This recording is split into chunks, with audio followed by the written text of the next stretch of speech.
Bonjour. Aujourd'hui, nous allons corriger le prototype d'examen pratique pour la section économie-gestion.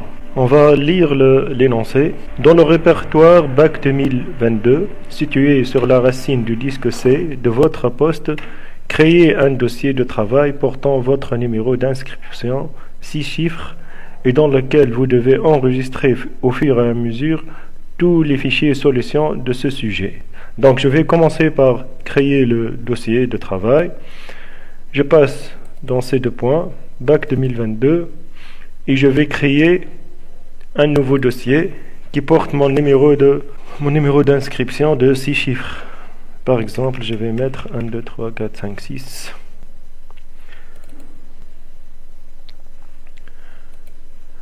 Afin de gérer le stockage des céréales collectées dans les silos, on se propose d'utiliser la base de données intitulée Gestion céréales, décrite par le schéma textuel simplifié suivant. La table céréales est composée d'une clé primaire code C, nom C et prix.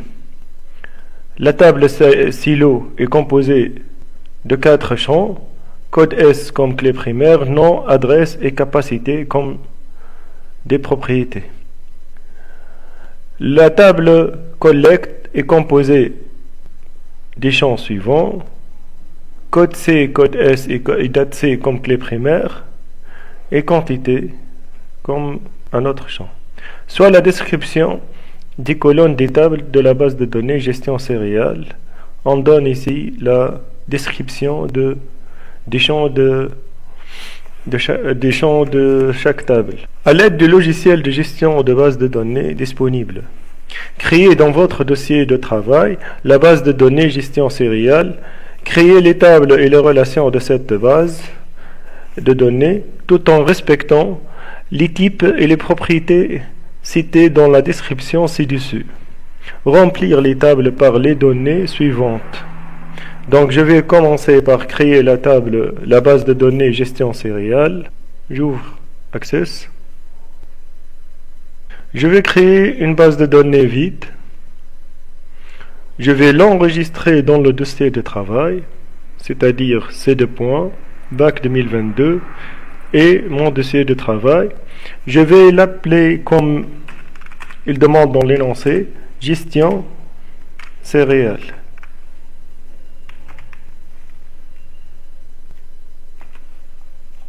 Créer. Je ferme cette table-là. Puis je vais commencer par créer la table céréales.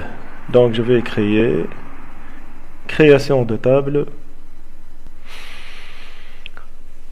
La table céréales est composée par le champ code C de type texte tout court et la taille de champ est de 4 caractères. Il y a aussi nom C qui est aussi un texte court dont la taille est 30. Le prix est numérique et c'est un réel. Je vais mettre réel simple. Code C, c'est une clé primaire. J'enregistre ma table. Céréales. Je crée une deuxième table. Je vais créer la deuxième table silo qui contient un champ code S de type texte court et la taille de champ est 4 caractères. Le nom de silo, c'est un texte court de taille 30. L'adresse est aussi un texte court de taille 30. Et la capacité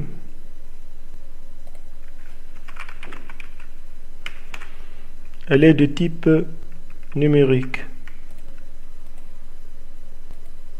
entier long. J'indique ma clé primaire, j'enregistre la table silo,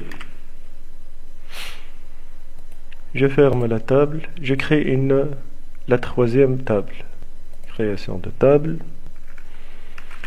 Code C est de type texte court de taille 4. Code S est de type texte court aussi de taille 4. Date C est de type dateur.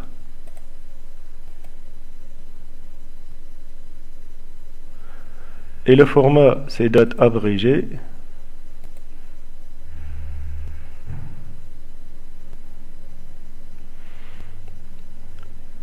Quantité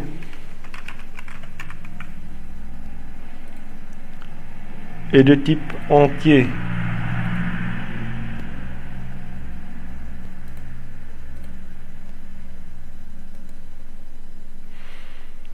Et elle est valide si elle est supérieure à 0. J'indique ma clé primaire. J'enregistre ma table appelée collect. Je ferme la table. Maintenant, je vais créer les relations entre les trois tables. Code S avec code S. Code C avec code C. Et c'est terminé. J'enregistre. Maintenant, je vais remplir les tables par les données. Je vais commencer par la table céréales. J'enregistre. Je passe. J'enregistre. Je passe à la table collect. J'ai terminé de remplir les tables. Je vais passer aux requêtes. On demande de créer les requêtes suivantes. Afficher les noms et les quantités des céréales collectées le 36-2021. Afficher la liste des silos qui ont stocké une céréale de code donné. Afficher la somme des quantités collectées dans le silo code S01. Afficher la liste des céréales collectées code C prix. Collecte code S nom quantité et date C. Je vais faire les requêtes. Création requête. On demande d'afficher les noms et les quantités des céréales collectées le 36-2022. Donc, j'ai besoin de céréales et de collecte. Donc, les noms des céréales et la date et la quantité pour le 36-2021. J'exécute, il m'affiche les quantités de céréales pour le 36-2021. J'enregistre ma requête. Je passe à la deuxième requête. On demande d'afficher la liste des silos, nom, adresse et capacité qui ont stocké une céréale de code donné. Donc, j'ai besoin des tables silos et céréales. J'ai besoin des noms, de l'adresse et de la capacité du silo qui ont stocké une céréale donnée, c'est-à-dire le nom d'une céréale donnée. Donc j'ai besoin aussi de la table céréales. Je dois demander à l'utilisateur d'indiquer, donner le nom de céréales.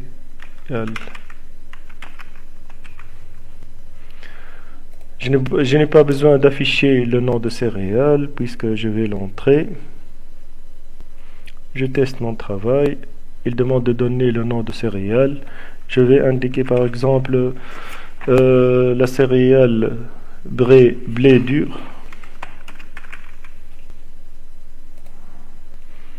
et elle m'indique l'emplacement où j'ai stocké cette céréale-là.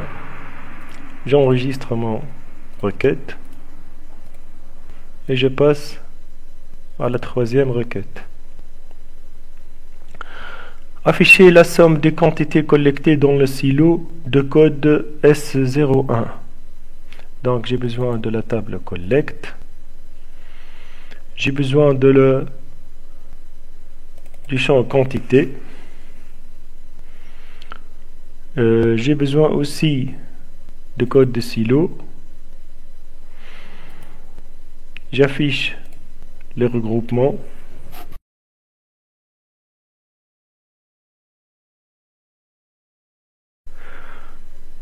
Du silo S0 S01. Dans l'opération, je vais mettre somme pour faire la somme des quantités. Et pour code silo, puisqu'il s'agit d'une condition, je vais mettre dans opération OU et j'indique quelle est la contrainte dont j'ai besoin. J'exécute et je trouve la somme des quantités. J'enregistre mon travail, puis je passe à la requête suivante. Afficher la liste des céréales collectées. Code C, prix, code S, nom, quantité, date C. Je vais mettre toutes les tables. Donc j'ai besoin de code C. J'ai besoin de prix. J'ai besoin de code S. J'ai besoin de nom, de la quantité et de date C. J'exécute ma requête.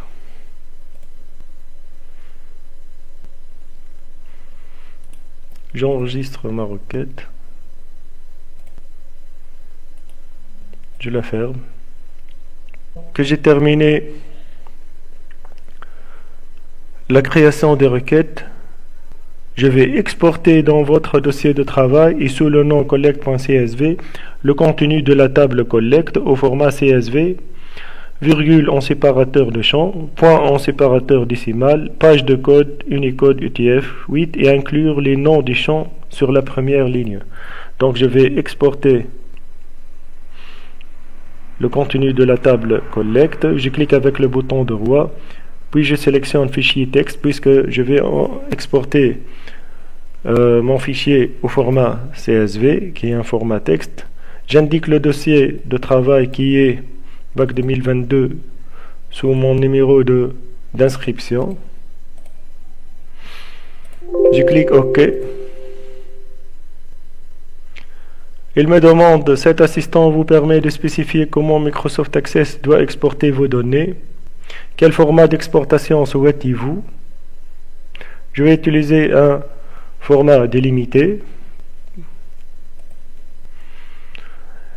Il demande quel délimiteur sépare vos champs. Sélectionnez le délimiteur approprié et regardez comment cela affecte votre texte dans l'aperçu ci-dessous. Je sélectionne le virgule comme indiqué dans l'énoncé et je vais inclure les noms des champs sur la première ligne. Je clique sur suivant. Maintenant je vais passer en avancée pour indiquer le séparateur décimal qui doit être un point.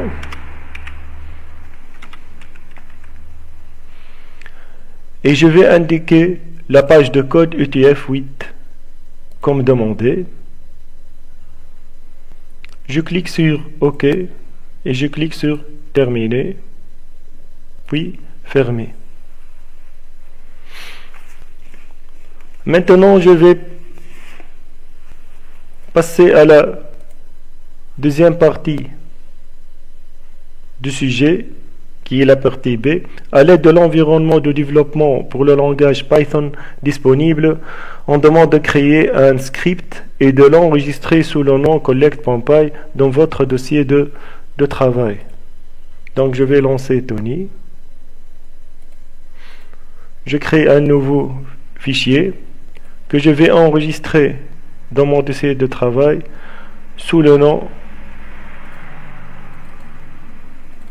collect.py.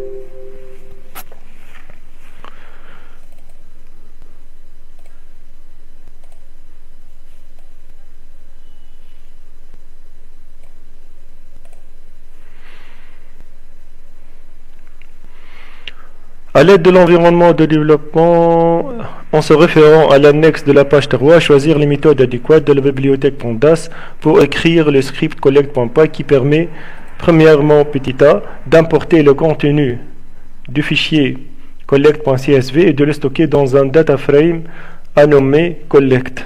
Donc, je vais répondre à la question A, importer les données dans un data frame. Donc avant d'importer, je dois importer la bibliothèque Pandas,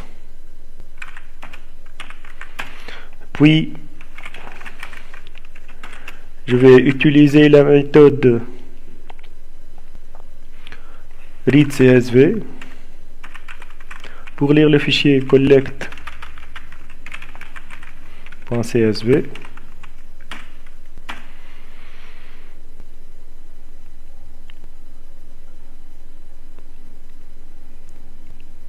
Petit b, on demande d'afficher les informations relatives au data frame collect ainsi que les 6 premières lignes. Je vais répondre à la deuxième question, petit b, qui demande d'afficher les informations relatives au data frame qui est faite avec la méthode collect.info. C'est la première partie. Puis on demande d'afficher les 6 premières lignes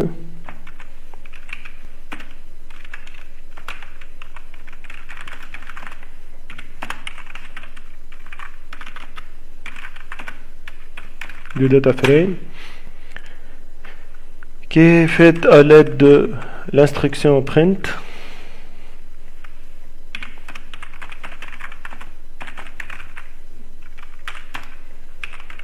Et print collect.head6. Head6 permet d'afficher les 6 premières lignes de data frame. Maintenant, je vais tester mon travail.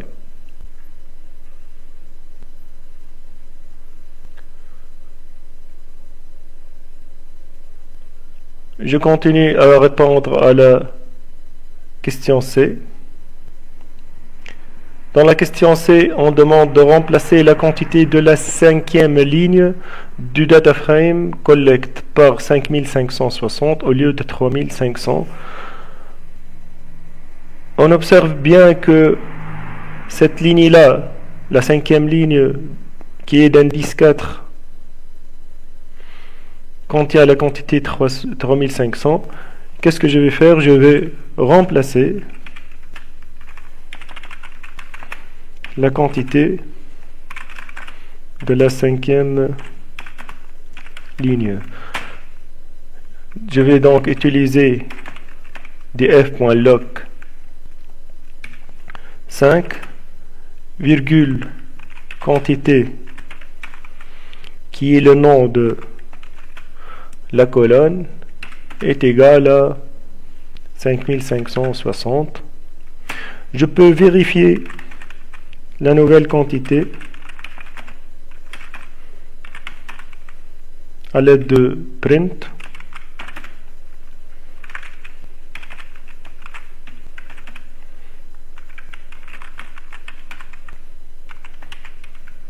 Je vais exécuter. Ah, il m'indique une erreur. Pardon, le nom de data frame c'est collect. Nous sommes habitués à utiliser df, pour cela j'ai fait cette erreur. Et voilà, J'ai répondu à la question C. Je réponds à la question D. Dans la question D, on demande d'afficher les informations relatives aux céréales dont la quantité collectée est supérieure ou égale à 4500. Je vais afficher les informations relatives aux céréales dont la quantité de collecte est supérieure ou égale à 4500. Donc je vais filtrer les données. Afficher les informations des céréales ayant une quantité supérieure ou égale à 4500. Donc print collect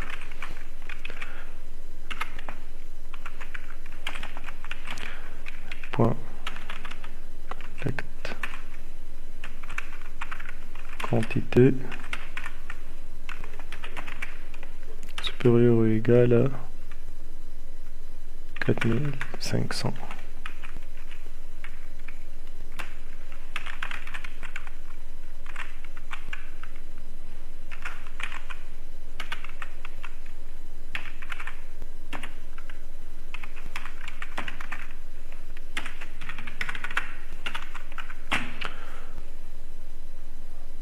Je teste mon travail.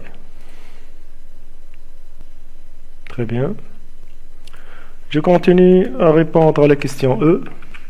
Dans la question E, on demande de trier le data frame collect dans un nouveau data frame nommé collect tree.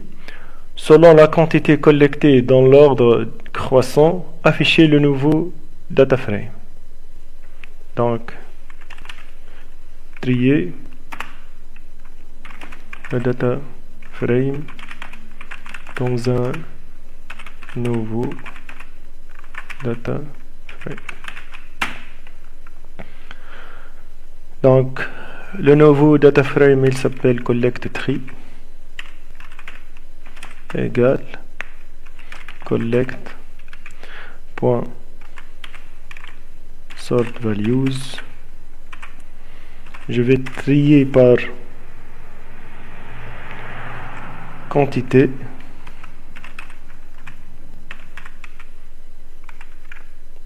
et en ordre croissant, donc je n'ai pas besoin de spécifier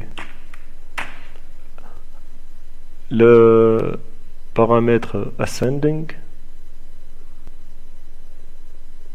et on demande d'afficher collect tree.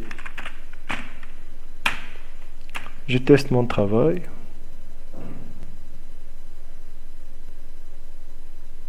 Le data frame est trié en ordre croissant de la quantité. J'ai répondu à la question E. Je vais passer à la question F. On demande de calculer et d'afficher la moyenne des quantités collectées.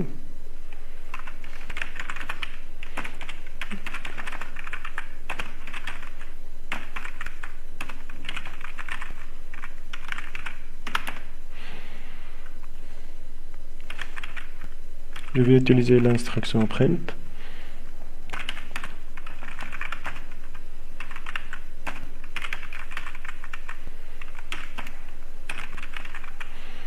Donc je vais utiliser la colonne quantité et je vais utiliser la fonction min qui permet de calculer la moyenne de cette colonne là. Je teste mon travail. J'ai fait une erreur qui est d'utiliser df au lieu de collect. Très bien, la moyenne est 4815. Je vais répondre à la question G. On demande de générer puis afficher à partir de data frame collect un graphique à barre rouge représentant pour chaque date de collecte la quantité collectée.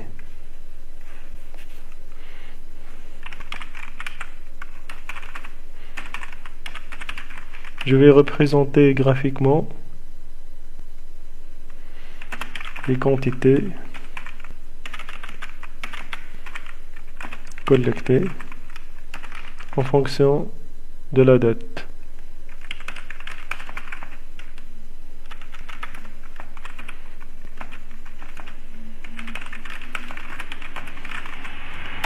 Pour cela, je vais utiliser la fonction plot.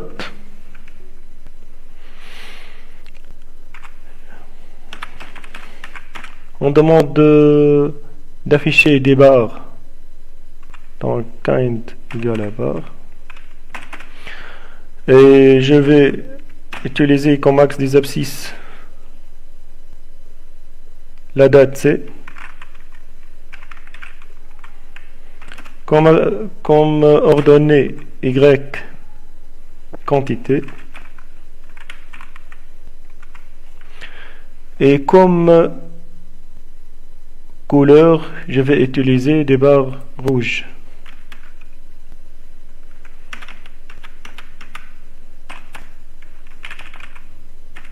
Rouge c'est red. Avant d'exécuter, je dois importer matplotlib.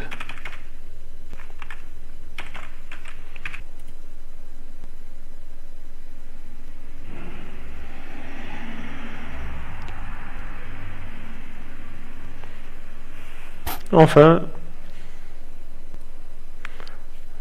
j'ai terminé la réponse au sujet.